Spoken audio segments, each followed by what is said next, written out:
Okay, this is Maralyn Hill and Michelle Winter, and we're here with Larry Brooks. And Larry, I think Michelle has a few questions for you. Why don't you go ahead, Michelle? Earlier, Larry, you made a comment about being a winemaker is like being a chef. Could you elaborate just a little bit? Sure. In that you are creating flavor, but you're also working with raw materials, and the raw materials, the grapes themselves of each vintage, really focus are the primary part of the flavor. Red wines, and probably 90% of the quality comes off just how well you grew grapes. So you're controlling your raw material by growing the grapes here, and then you're transforming them through the winemaking process. And it is a lot like cooking. Anyone who likes cooking would like making wine, but you have to be really patient because you're doing it in slow motion. Basically, the recipe's in the oven for the whole year. So. and you said that it's easy when it's a good year. It's easy to make the wine. It is. Any monkey could make wine in a good year, because you can. If it's a great year and the fruit comes in perfect shape, you can execute what I would call a standard recipe, a classic recipe. Which, I mean, that may take a while to figure out how to do that correctly, but it doesn't take any particular genius or skill. But when you have a really difficult year and the fruit doesn't come in perfect condition, and it doesn't have a lot of flavor, then you've really got to work.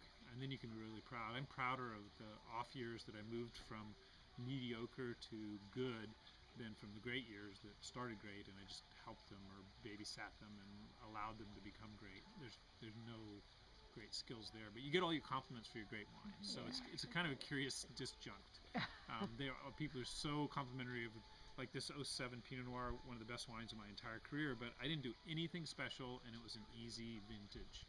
And the year that preceded it, 2006, and also in 2007, everyone made great Pinot Noir, so big deal. But in 2006, that preceded it, it was rainy, there was a lot of mold, most people failed, and I succeeded in 2006. So that's the kind of stuff I'm proud of. Yeah. I have Well, some years you just get a pass. That's right. So I think if you really want to judge the quality of an operation, both their vineyards and the winemaking, you look to the weak vintages and the difficult vintages. And when they're doing a good job in those vintages, it's a really good operation. And tell us about this vineyard and how large it is. Right here where we're sitting at the winery is about 200 acres, but it's one of 5 state vineyards that we own that comprise about 800 acres total, just under 800 acres. And the land ownership is much larger than that. A lot of the land we put aside into ag preserve, that it's not appropriate for grape growing. I think the total land is over 2,000 acres maybe, I'm not sure exactly. This particular piece that we're on, the winery and the vineyard are 100% of it, but our vineyards are a few miles south of here, go all the way up to the top of the hills, and it's cattle grazing land and ag open space. And the solar panels, you're 100% solar at this vineyard. Exactly, 100% solar powered at this winery. It's very unusual. And also, all the fruit is sustainably farmed.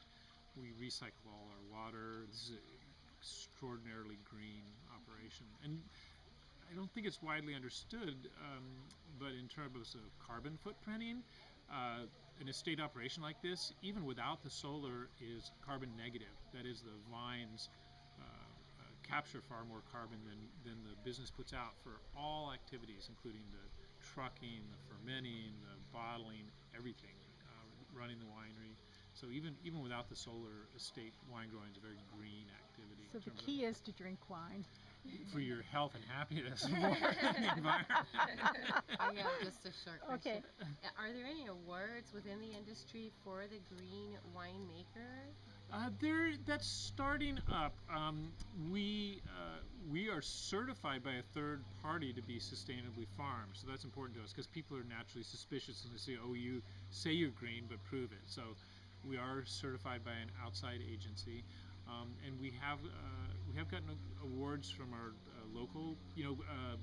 Air quality is controlled at the county level, and we're in a pretty clean county. I mean, we're not like LA or Sacramento or Fresno that have we don't have air pollution problems here, but nonetheless, we've been recognized by our local government for going solar and doing stuff like that. And Larry, I wanted to get just a little bit about you because I just met you, but I feel like I know you due to your niece and my Sure. daughter. Tell us, I know you started with a small vineyard and I did. on your own, and you had wonderful producing wines that one of them made either Wine Spectator or Wine Enthusiast, and it was really before you were into marketing. Yeah, I've been making wine since 1979, and I started with Acacia. I spent 19 vintages there, so I spent a long time at Acacia. And also during that, towards the end of that period, I worked as the executive winemaker for the Chalon Wine Group. I did that executive winemaking for about a 5-year period. So there was, Acacia, especially in the early days, got a lot of recognition for both Chardonnay and Pinot Noir. I have to say personally, though, I'm not a big believer in awards. I think they're as much dumb luck as anything else. Some of the wines I've liked best have gotten 0 awards. So. I know when I look at the point system, it's not always the one with the highest points that means anything. Yeah, it's not the one that tastes the same. The critics are trying to do a good job, and I wouldn't do any better if I were doing that as a job. So I have sympathy for the work they're doing.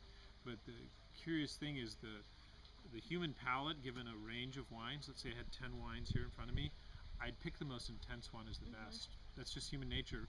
But the most intense wine doesn't always work best when you're actually drinking it. It tends to be tiresome or fatiguing. Yeah. It doesn't often work as well with food. So the kind of perfectly balanced middle weight is actually usually, it's not the wine that's ever going to win an award. It won't get bad scores, but it's not going to get the 95. That's for sure. That's good. That's great, though. I have the question that I like to ask you.